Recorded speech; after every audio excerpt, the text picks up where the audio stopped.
Hola gente, ¿cómo están? Bienvenidos a un nuevo video del análisis de un hincha. El día de hoy vamos a hablar de la victoria 3-1 de la selección Colombia frente a Uzbekistán en el debut de la Copa Mundial 2026. Después de 8 años la selección Colombia vuelve a un campeonato del mundo con un debut bastante positivo, una victoria necesaria porque después del empate entre el Congo y Portugal era la oportunidad de oro para que la selección Colombia fuera la líder en esta primera fecha del grupo K. Afortunadamente se hizo la tarea, se sufrió bastante frente a una selección bastante pobre, una selección inofensiva que recién hasta el minuto 70 tuvo su primer tiro al arco y que se dedicó todo el partido a defenderse. La selección Colombia fue la que le dio vida, le regaló Vargas el empate y después con los cambios tan pésimos de Lorenzo le dio vida y le dio la oportunidad a Uzbekistán de tirar muchas pelotas al área e intentar buscar el empate. Se sufrieron esos últimos 10-15 minutos, pero de resto la selección Colombia fue la clara merecedora de esta victoria y vamos a hablar acerca de eso, del desempeño en lo individual, de esos picos tan altos como los de Luis Díaz, Muñoz, Puerta, también de los picos tan bajos como James Rodríguez, como Lerma, como Mojica, como Vargas, como Ríos, como Castaño. Como vemos, muchos picos bajos en la selección Colombia y muchas cosas por corregir por parte sobre todo de Lorenzo, que hizo 5 cambios de los cuales solamente 2 se podría decir que funcionaron, de resto todos fueron negativos. Ya es momento también de hacer un cambio en el esquema, un cambio en donde empiecen a ser más protagonistas Luis Díaz, John Arias y James Rodríguez menos protagonista, menos capitán, menos el eje central de todo este proyecto de la selección Colombia, porque hoy demostró James que no está al nivel necesario para estar en una competencia tan importante, está muy por detrás de los demás compañeros de selección.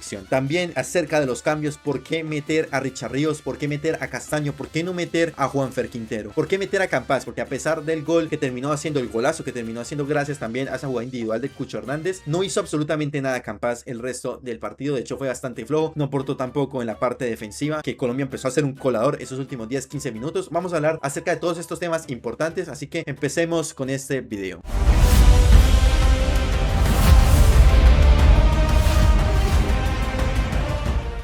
Y bueno gente, empezamos como siempre hablando de cómo salió la selección o cómo salieron las dos selecciones. En este caso voy a centrarme obviamente en la selección Colombia, que es la de mi país. En cuanto a la selección Colombia, salió en una formación con 4-3-3 como portero Vargas, que como dije en la introducción tuvo un mal partido, le terminó regalando el empate a Uzbekistán. Lateral derecho Muñoz, que había aparecido un Muñoz más parecido a su versión del Crystal Palace. Un gran partido de Muñoz, que volvió a ser ese mismo Muñoz competitivo, ese Muñoz que es uno de los mejores laterales del mundo, el mejor lateral derecho de la Premier League. En la otra banda Mojica. En esta posición Colombia ha sufrido demasiado, los dos laterales que tiene en ese momento descendieron con sus equipos a la segunda división. Mojica lleva en un nivel pésimo el último año, hoy más de lo mismo, una amarilla tonta empezando el partido, no aportó absolutamente nada, un colador, le ganaron todo el tiempo la espalda. Apareció también en la foto del empate de Uzbekistán, un partido terrible de Mojica. En cuanto a los centrales, bastante sólidos Lucumí y Davinson Sánchez, pequeños errores que se pueden corregir pero nada relevante. De resto mantuvieron la defensa de Colombia bastante sólida y sobre todo en la salida, en la tenencia de la pelota también hicieron un gran trabajo. En la mitad de la cancha 3 futbolistas, más retrasado Lerma, que tuvo un pésimo partido, de los peores que he visto. Yo creo que le está pesando bastante esta temporada haber sido tan suplente en el Crystal Palace, porque terminó perdiendo la titularidad con Wharton. Se notó hoy muy lento, se notó sobre todo en la toma de decisiones, cometiendo muchos errores, equivocándose muchísimo en los pases, algo que me sorprendió bastante. Más adelantado estuvieron John Arias, que sigue jugando en la posición que no debería jugar, él es extremo, él no es volante 8, de igual manera hizo un gran partido. Junto con Lucho Díaz y Puerta fueron los mejores de la selección Colombia. Lleva en un nivel bastante alto hace rato John Arias, no solamente en la selección Colombia sino también en el Palmeiras, siendo uno de los protagonistas del equipo brasileño, y hoy apareció. Puede ser que no haya convertido gol como en el último amistoso frente a Jordania, pero hoy hizo un papel excelente en la parte defensiva, en la parte ofensiva. Muy contento del nivel de John Arias y por fin la gente está empezando a valorarle el nivel tan alto que está teniendo en una posición en donde nunca ha jugado en su carrera. En el otro lado, la sorpresa más grande, la joya escondida que tenía la selección Colombia, Gustavo Puerta, uno de los mejores futbolistas como decía en este partido frente a Uzbekistán, un nivel altísimo, el 8 que necesitaba la selección Colombia después de perder después de la Copa América a Richard Ríos, que en la selección Colombia no ha hecho absolutamente nada a partir de esa fecha. Volvió a aparecer un 8 moderno en la selección Colombia, el 8 que pisa el área, que aporta también en la parte defensiva, que crea jugadas y que se encarga con personalidad de tener la pelota y de ser el creativo en la parte de atrás del equipo. Más adelante por la banda derecha James Rodríguez, que obviamente se centraliza profesionalizaba más siendo el 10 del equipo. Un partido pésimo, como decía en la introducción. Yo creo que James ya tiene que dar un paso al costado en la selección Colombia, tener menos protagonismo, entrar desde la banca, aportar cuando ya la defensa del rival esté cansada, porque a nivel físico y al nivel técnico, por la falta de competitividad, le está haciendo mucho daño. Y yo creo que para que Colombia haga un buen desempeño y para que él también tenga un buen nivel en la Copa del Mundo, tiene que perder protagonismo y tiene que cederle ese puesto a John Arias y que otro futbolista entre ahí, que puede ser Juanfer Quintero, que está en un mejor nivel que James, por ejemplo. En la banda izquierda, Luis Díaz, para mí el mejor futbolista en la historia de Colombia, que va a seguir validando esto que digo en cada uno de los partidos del Mundial y también en el resto de temporadas que va a tener en el Bayern de Múnich. El mejor extremo izquierdo del mundo, sin lugar a dudas. El futbolista colombiano lleva una temporada brutal, no se le nota cansado Luis Díaz, aparte de ser un futbolista que ha rendido en todos los equipos en donde ha estado. Empezó ya a tener más protagonismo en la selección Colombia, que para mí siempre lo ha tenido. De hecho, en la Copa América del 2021 el mejor futbolista y el goleador de Colombia fue Luis Díaz, pero ya por fin está empezando a callar la boca de toda esa gente que decía que no aparecía en las importantes. Apareció en las eliminatorias frente a Brasil marcando un doblete y dándole a Colombia la primera victoria por eliminatorias sobre Brasil, un suceso bastante importante, apareciendo también en la Copa América de 2024. Cada vez que necesita Colombia a Lucho Díaz aparece. Hoy destrabó el partido, hoy salvó del papelón a Vargas y al equipo colombiano con ese segundo gol, con ese golazo. Luis Díaz es un futbolista que desde hace rato está marcando un precedente en la selección Colombia y en Colombia en general, y para mí va a ser, para mí ya es, pero va a ser sin lugar a dudas el mejor futbolista colombiano en la historia del fútbol. Y en la parte de arriba, Luis Suárez, que hoy tuvo un partido discreto, tampoco tuvo muchas oportunidades. Eso sí, el trabajo que hizo estorbando, porque eso también es el papel que tiene que tener un 9 en un equipo, es estorbarle, incomodar a la defensa rival, y eso lo hizo también bastante bien Luis Suárez. También aportó, generó, no tuvo ninguna jugada clara de cara a gol, así que no se le puede reprochar nada. Hay mucha gente que lo está criticando, pero para mí hizo un partido correcto para lo que, digamos, el equipo generó para él. Y ya, empezando a hablar acerca de cómo se desarrolló el partido, Colombia fue muy superior a Uzbekistán la mayor parte del partido, como decía, en el primer tiempo bastante cómodo teniendo la pelota, generando juego. Lo que pasó es que a la selección le faltó mucha explosividad, está sufriendo exactamente el mismo síndrome de Portugal hoy frente al Congo, una selección que sabe que es ampliamente superior a su rival y que precisamente por eso empieza a entrar en un bucle de relajación que no permite que apriete el acelerador y termine liquidando los partidos. Eso fue lo que pasó con la selección Colombia. Después, obviamente, de destrabar el partido en el gol de Daniel Muñoz terminando el primer tiempo, la selección Colombia se dedicó a tener una posesión insulsa, a hacer un toque-toque que no servía para nada, demorándose también en la creación de juego. Así que por eso mismo la selección Colombia estuvo a esto del papelón, porque después del error tan grave al minuto 60 de Vargas, que no entiendo por qué dejó ese rebote, Colombia sin lugar a dudas tiene un problema en la parte de atrás, sobre todo hablando de los laterales y del portero. Es increíble que a estas alturas del paseo no haya un mejor portero que Vargas en Colombia. Para mí era Kevin Mier, pero Kevin Mier también desaprovechó esa oportunidad que tuvo. La lesión tampoco le favoreció mucho. Las últimas presentaciones en Cruz Azul tampoco, porque regaló un par de goles insólitos en el torneo mexicano, pero de igual manera para mí era mucho mejor traer a Kevin Mier a la Copa del Mundo que Vargas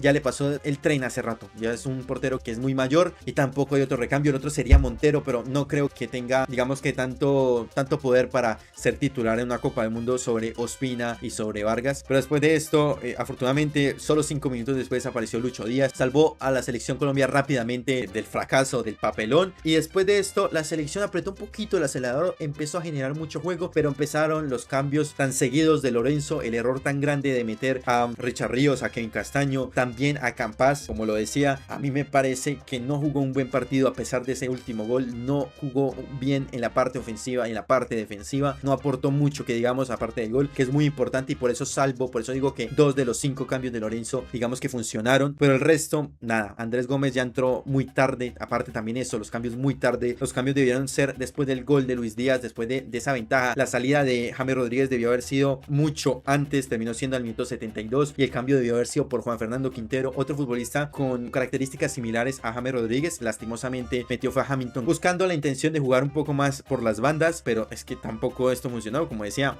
Campas no entró bien al partido, ya Luis Díaz estaba cansado, ya había hecho su aporte en todo el juego. Otra cosa que me sorprendió, que Luis Díaz haya jugado tanto tiempo, porque jugó hasta el minuto 93, y en un torneo tan corto no se puede explotar a su mejor futbolista. Una cosa que Lorenzo tiene que entender, y es que al ser tan pocos partidos, Colombia tiene que hacer todo lo posible para que Luis Díaz juegue al máximo nivel todos los partidos. partidos. Y la mejor forma de hacerlo es no estallar, no dejándolo después de que el partido estuviera liquidado, porque ya Uzbekistán ni siquiera tenía intenciones de atacar, pero los cambios le dieron vida. Que después de los cambios de Lorenzo fue que llegó el primer tiro a puerta de Uzbekistán, porque ni siquiera el cabezazo que terminó siendo el gol del empate, ni siquiera ese fue el primer tiro al arco oficial de Uzbekistán, sino fue después. O sea, es algo que no me cabe en la cabeza, como Colombia terminó sufriendo tanto contra una selección pero tan inferior. Yo lo decía desde hace rato, me gané una funa terrible en Twitter por hablar acerca de eso, por decir que el Congo y que Uzbekistán son dos selecciones que no deberían complicar de ninguna manera a la selección Colombia, y hoy demostró una de ellas, aunque también podría decir que el Congo con Portugal tuvo un partido bastante malo, así que no es nada raro que Colombia también le gane cómodamente a el Congo, pero no se puede sufrir de esta manera, no se puede sufrir de esa manera. Kevin Castaño y Richard Ríos no están para jugar una Copa del Mundo, hay otros futbolistas en la banca que están en un mejor nivel, como Juan Fernando Otero, como Portilla si quiere meter una persona en la mitad de la cancha, pero Richard Ríos y Castaño no hicieron absolutamente nada cuando entraron, se dedicaron a caminar, a no cubrir espacios, a dejar que los volantes y los defensas de Uzbekistán tiraran pelotas largas cómodamente. No se notó para nada ese cambio y ese refresco en la mitad de la cancha. De hecho, se extrañó bastante a Puerta, que salió totalmente estallado por todo el esfuerzo que hizo durante todo el partido. Así que eso es algo que se tiene que replantear Lorenzo, la parte de James Rodríguez como titular, la parte de los cambios, hacer cambios tan seguidos, tan tarde, la parte de dejar a Luis Díaz tanto tiempo en el partido, buscando y peligrando también su participación a un alto nivel en los otros partidos frente al Congo y Portugal. Es algo que se tiene que replantear. No espero tampoco mucho, porque Lorenzo no ha entendido eso, tampoco ha entendido que Machado está en un mejor nivel que Mojica. Pero bueno, él se casa con futbolistas, él prefiere todo el tema de grupo de amigos, de tener un ambiente más, digamos, familiar. Pero bueno, para poder ganar y para poder ser también competitivos en un torneo y marcar historia en un torneo tan importante como la Copa del Mundo, se necesita más allá de simplemente tener un equipo que sea una familia. Así que nada, me gustaría saber qué opinan ustedes en los comentarios acerca del partido debut de la selección Colombia. ¿Cómo creen que le va a ir a Colombia frente al Congo y frente a Portugal? Si creen que ya hay posibilidades de ganarle a Portugal después del nivel tan pobre que demostró hoy el equipo europeo. Y nada, gente, denle like, suscríbanse al canal, comenten el video, compartan y nos vemos en un próximo video, que lo más seguro es que sea el partido entre Corea del Sur y México el día de mañana o el día de hoy, en el momento en el que suba el video. Así que nada, nos vemos en un próximo video.